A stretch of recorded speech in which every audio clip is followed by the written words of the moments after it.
انسانی تاریخ نے ایک ایسے اہم دور کا مشاہدہ کیا جس نے بعد میں مستقبل کی خصوصیات کو تشکیل دینے میں اہم کردار ادا کیا، جسے اسلامی وسطی کے خلاف صلیبی جنگ کے نام سے جانا جاتا ہے، جو دلچسپ واقعات سے متصادم تھے اور مسلم ہیروز اور ممتاز شخصیات کی کہانیاں جو زیادہ تر لوگوں کو معلوم ہیں، لیکن ایسی مہمات اور کہانیاں بھی ہیں جو عجیب اور مضحکہ خیز ہیں۔ شاید بہت سے لوگ ان کہانیوں سے واقف نہیں ہوں گے۔ یہ کہنا ضروری ہے کہ یروشلم ان واقعات کا مرکز تھا، اور یہ صلیبی جنگیں جس کے لیے اسٹریٹجک عزائم سے اٹھنے والی مہمات سامنے آئیں، سیاسی، معاشی اور مذہبی، اور یہاں تک کہ عجیب و غریب اور بیوقوف مہمات جن کا اصل مقصد نہیں تھا، جن کی سربراہی ایک جاہل شخص یا پاگل شخص نے کی تھی۔ صلیبی جنگ ایک اصطلاح ہے جو عیسائی یورپیوں نے 11ویں صدی کے آخر سے 13ویں صدی کے آخری عشرے تک جاری رہنے والی مہمات اور جنگوں کے ایک گروپ کو دی تھی، اور ان کا عمومی ڈھانچہ مذہبی تھا، اور اس کا مقصد صلیب کے نشان کے نیچے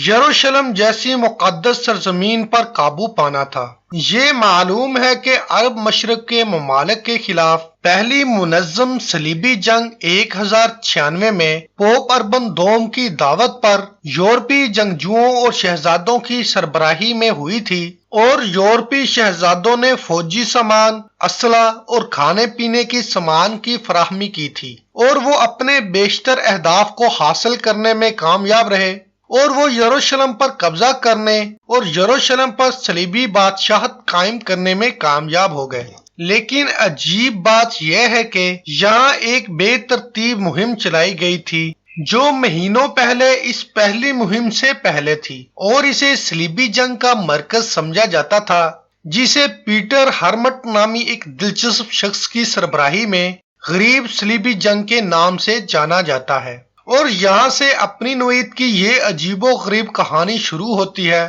پوپ نے یورپی عیسائی عوام کی رائے کو بھڑکانے اور اسلامی سرزمینوں کی فتح کے بارے میں اپنے جوش و خروش کو جاری رکھنے کو یقینی بنانے کے لیے تمام ذرائع استعمال کرنے کی کوشش کی۔ جیسے پوپ نے یروشلم کا ذکر کرتے ہوئے اسے مقدس سرزمین کہا تھا۔ فرانسیسی شہر ایمنس کے ایک راہب کو پیٹر دی ہرمیٹ کہا گیا، جس نے لوگوں کو فلسطین کو فتح کرنے کے لیے متحرک کرنے کے لیے یورپ کے بہت سارے دورے کیے۔ پوپ کا انتخاب پیٹر تھا، جس نے 1093 میں یروشلم کا دورہ کیا تھا، کیونکہ وہ سحر انگیز راہب اور دلکش مبلغ تھا جو پھٹے ہوئے کپڑوں میں ملبوس رہتا تھا، ننگے پاؤں چلتا تھا اور ایک لنگڑے گدھے پر سوار ہوتا تھا، اور وہ پوپ کا حکم بجا لاتا تھا۔ پیٹر متعدد لوگوں کو راضی کرنے میں کامیاب ہوا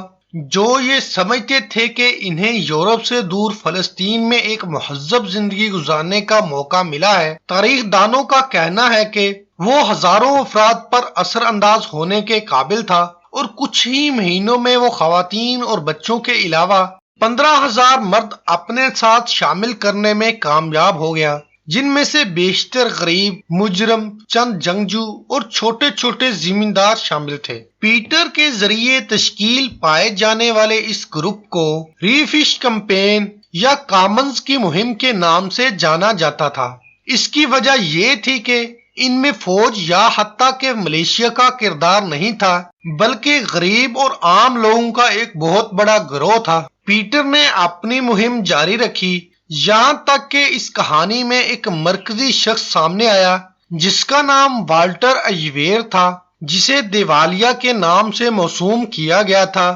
جس کا تعلق فرانسیسی بلدیہ پوسی سے تھا۔ مورخین کا اس کے بارے میں اختلاف ہے، آیا وہ راہب تھا یا اپنے صوبے کا کوئی رئیس، لیکن وہ اس مہم میں پیٹر کا ساتھی تھا اور بہت سے دوسرے رضاکاروں کو جمع کرنے میں کامیاب رہا تھا۔ پوپ یقیناً اپنی مقرر کردہ تاریخ پر ہی اس مہم کو نافذ کرنے کے اپنے منصوبے پر عمل پیرا تھا، لیکن پیٹر اور اس کا گروپ انتظار نہیں کر سکتا تھا، اور اس نے بے ترتیب مہم کو شروع کرنے کے لیے پہل کی، اور وہ جرمنی کی طرف روانہ ہوئے جہاں ان کے ساتھ دیگر لوگ بڑی تعداد میں شامل ہوئے اور پھر وہ مشرق میں قسطنطنیہ کی طرف بڑھے، اور مورخین کہتے ہیں کہ انہوں نے راستے میں ایسی جگہ نہیں چھوڑی جس میں داخل نہ ہوئے ہوں۔ انہوں نے ہر اس علاقے کو لوٹ لیا جس میں وہ داخل ہوئے تھے۔ پیٹر نے اپنے پیروکاروں پر کنٹرول کھو دیا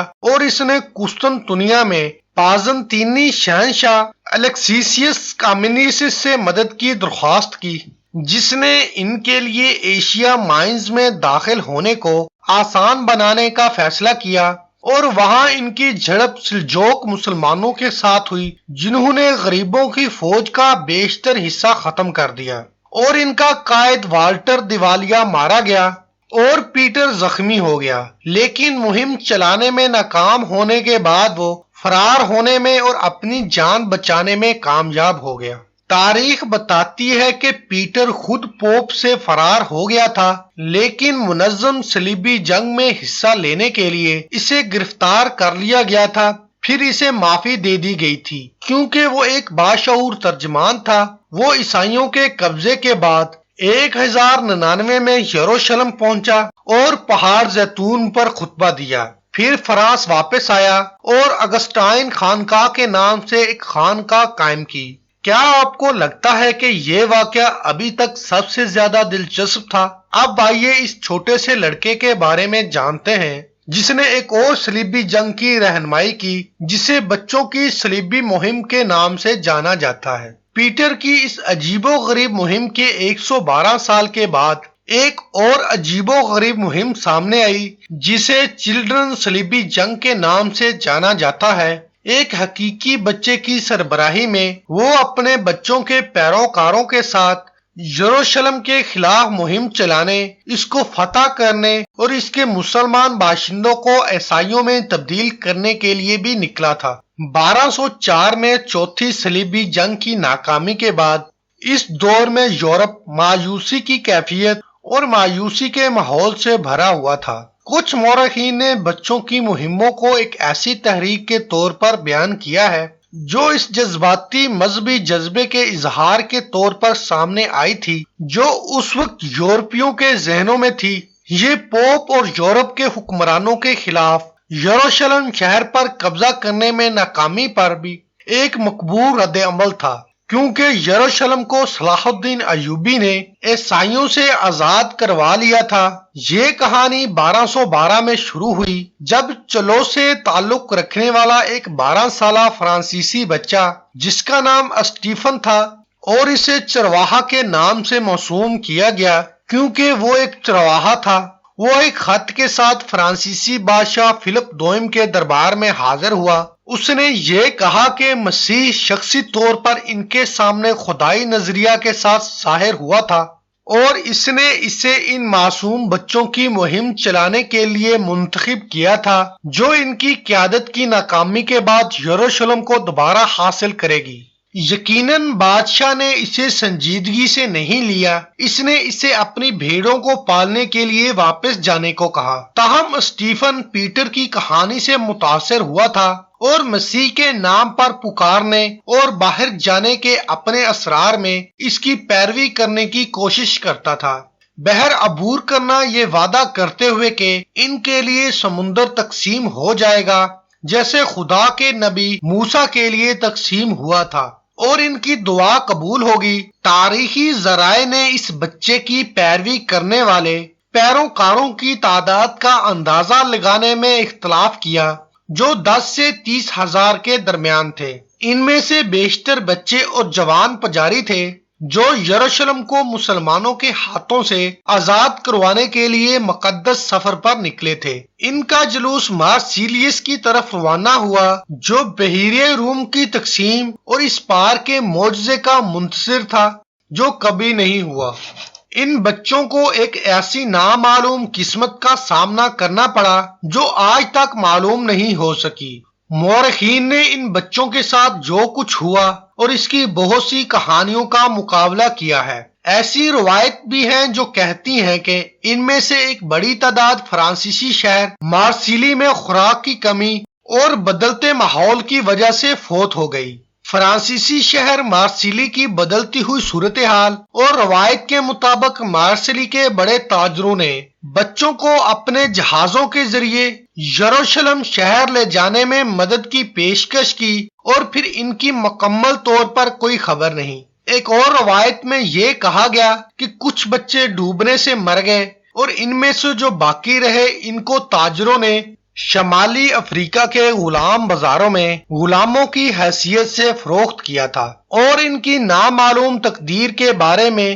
بہت ساری کہانیاں تھیں، لیکن ان میں سے بہت سے اس بات سے متفق تھے کہ وہ غلام کی حیثیت سے فروخت ہوئے تھے۔ آخر میں یہ ظاہر ہوتا ہے کہ یورپی تاجروں نے غلامی میں بیچ کر اپنے منافع میں اضافہ کرنے کے لیے بچوں کی اس مہم سے فائدہ اٹھایا تھا۔ چائلڈ صلیبی جنگ کا رجحان اسٹیفن شیفرڈ اور اس کی عجیب جرأت سے ختم نہیں ہوا، بلکہ ایک اور تصویری کہانی اسی سال 1212 میں شائع ہوئی، اور اسٹیفن کے چلے جانے کے کچھ ہفتوں بعد نکولس نامی ایک 10 سالہ جرمن بچہ رائن لینڈ کے ایک گاؤں سے نمودار ہوا، اور اس نے سوچا کہ وہ یروشلم کو آزاد کرانے اور اسٹیفن کی حمایت کرنے کے لیے ایک فوج کی رہنمائی کر سکتا ہے جسے خدا کے ہاتھ سے سرپرستی حاصل ہے، اور وہ یروشلم پہنچنے میں کامیاب ہو گیا۔ نکولس، جو کہ رائنستان جرمنی میں ایک چوراہا تھا، اس نے 1212 کے ابتدائی موسم بہار میں الپس میں ایک گروپ کی قیادت کرنے کی کوشش کی۔ نکولس نے کہا کہ سمندر ان کے لیے خشک ہو جائے گا اور اس کے پیروکاروں کو ارض مقدسہ پر جانے دے گا۔ ارض مقدس پر قابض مسلمان شامیوں سے لڑے بغیر مسلم مملکت کو شکست ہوگی اور وہاں کے شہری خود کیتھولک کلیسیا میں شامل ہو جائیں گے۔ اس کے شاگردوں نے جرمنی میں صلیبی جنگ کے لیے لوگوں کو جمع کرنا شروع کیا، اور کالون میں بڑے پیمانے پر لوگ جمع ہو گئے۔ 2 گروہوں میں تقسیم یہ فوج سوئٹزرلینڈ کے مختلف راستوں سے آگے بڑھتی رہی۔ سفر میں ہر 3 میں سے 2 افراد لقمہ اجل بنے، جبکہ بہت سے افراد اپنے گھروں کو واپس لوٹ گئے۔ اگست کے اواخر میں تقریباً 70,000 افراد جینوا پہنچے۔ وہ فوری طور پر بندرگاہ پہنچے، مگر سمندر کو 2 لخت ہو کر انہیں راستہ نہ دینے پر انہیں سخت مایوسی ہوئی۔ کچھ لوگوں نے نکولس کو انہیں دھوکہ دینے کا الزام لگایا، جبکہ کچھ لوگ ابھی بھی نکولس کی بات پر یقین رکھتے تھے۔ خدا کے معجزے کا انتظار کرتے رہے۔ جینوا کے حکام نے ان لوگوں کے جذبے سے متاثر ہو کر ان لوگوں کو شہریت کی پیشکش کی۔ زیادہ تر افراد نے اس موقع کا فائدہ اٹھایا، لیکن نکولس نے اس بات کا انکار کر دیا کہ اسے شکست ہوئی اور وہ پیسہ واپس چلا گیا۔ راستے میں اس کی تحریک دم توڑتی رہی اور وہ اس کے چند وفادار پیروکار پاپائی ریاستوں تک پہنچے اور پوپ انوسنٹ سوئم سے ملے۔ پوپ کی نصیحت پر باقی ماندہ افراد میں سے زیادہ تر واپس جرمنی اپنے گھروں کو لوٹ گئے، تاہم نکولس الپس میں اپنی دوسری کوشش کے لیے زندہ نہیں رہا، جبکہ گھر پر نکولس کے والد کو متاثرہ بچوں کے خاندان کے دباؤ پر گرفتار کیا گیا اور پھانسی دے دی گئی۔ کسی کو بھی کبھی یقین نہیں تھا کہ ان صلیبی جنگوں کے بچوں کے ساتھ آخر ہوا کیا تھا۔ ایسا معلوم ہوتا ہے کہ اصل فائدہ اٹھانے والوں میں یورپی تاجر بھی تھے، جنہوں نے صلیبی بچوں کو افریقہ کی منڈیوں میں غلاموں کے طور پر فروخت کر دیا تھا۔